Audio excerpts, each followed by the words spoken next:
Nous avions constaté que depuis un certain temps, surtout lors de son premier quinquennat, les discours ne sont plus longs.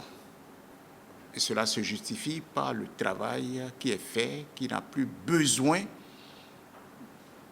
qu'on traîne, qu'on rentre dans les détails.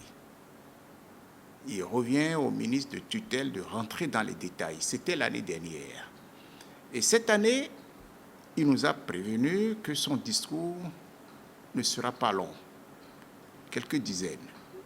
Effectivement, il a fait 19 minutes. Et il nous a prévenu sur les thématiques. La sécurité et la sécurité sanitaire. Deux termes, ou je dirais deux thématiques très fortes. Donc, sur la forme, nous avions compris qu'il n'a pas été long, mais le fond était profond. Et ce que j'ai observé, c'est que le chef de l'État a parlé en chef de guerre sur les deux thématiques, la sécurité contre les djihadistes et la sécurité sanitaire. Mais ce qu'il a dit par rapport à la première thématique, et comme vous le savez, gouverner, c'est prévoir. Il a bien précisé les dispositions qui avaient été prises par le gouvernement. Mais nonobstant ces dispositions, nous avions quand même connu l'infiltration et l'agissement de ces terroristes. Et ce qui est fort dans la gravité, dans le ton, c'est les dispositions qui sont et qui vont être, je dirais, prises pour renforcer encore la sécurité de nos frontières. Je crois que le chef de l'État a parlé, je le disais, en chef de guerre, mais en chef de guerre véritablement responsable.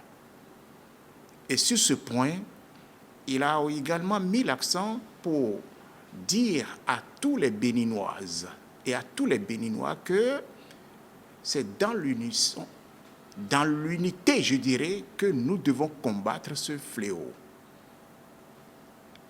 Et il a parfaitement raison, parce que ça nous concerne tous. En ce qui concerne la sécurité sanitaire, il nous a expliqué, j'ai senti même, je dirais, l'amertume. L'amertume dans la mesure où les dispositions qui sont prises par le gouvernement, que certains continuent à faire comme si le mal n'existe pas. Il nous a dit, tous ceux qui sont atteints ou qui sont soignés aujourd'hui, je dirais, par ce mal, c'est ceux qui ne sont pas vaccinés. Alors que nous savons le rôle que joue la vaccination contre ce mal. Et après avoir parlé en ces termes sur ces deux points importants, c'est l'espoir. L'espoir. Il nous a expliqué qu'il y a espoir dans le domaine de l'économie. Puisque, quel que soit le pays aujourd'hui, nous avons la pandémie du Covid-19. Mais il nous a expliqué les conséquences sur l'économie, sur le pouvoir ou de la femme, de la ménagère, comme nous le disons, du panier de la ménagère. Ce n'est pas que la production a reculé, surtout sur le plan vivrier.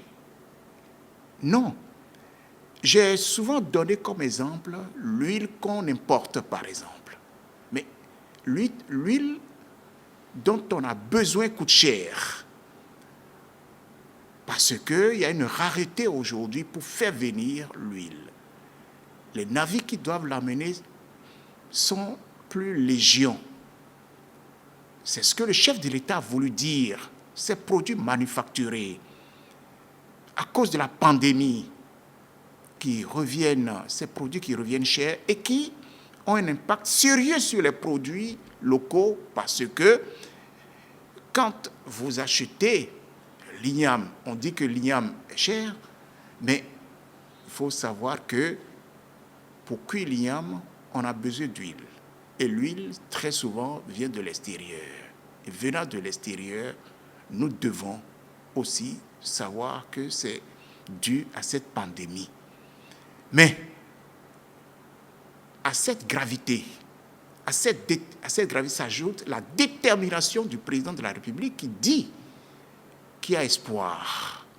Et il y a espoir, il a dit 3 fois que ce que nous avions réalisé lors de son premier quinquennat, lors de son second mandat quinquennat, nous ferons 3 fois ce qui avait été réalisé. Je crois que c'est un espoir qu'il faut saluer, une détermination qu'il faut saluer, une volonté qu'il faut saluer pour dire que le Bénin est béni, mais pas seulement béni, c'est que le Bénin ira de progrès en progrès.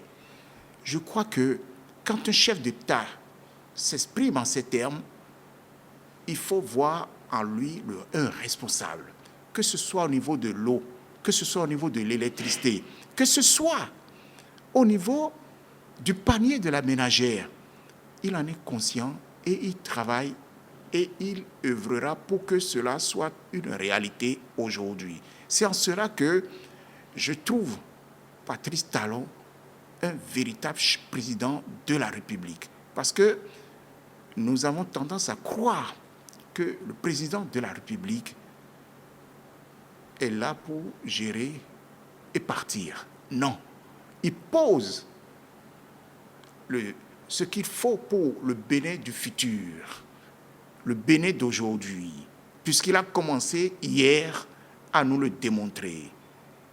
Et nous devons faire confiance en Patrice Talon et l'accompagner dans la réalisation de tout ce qu'il a dit en 19 minutes aujourd'hui. Je crois que c'est un homme de parole et il tiendra parole et nous devons l'accompagner. Telle sera la contribution de chacun de nous, l'accompagner.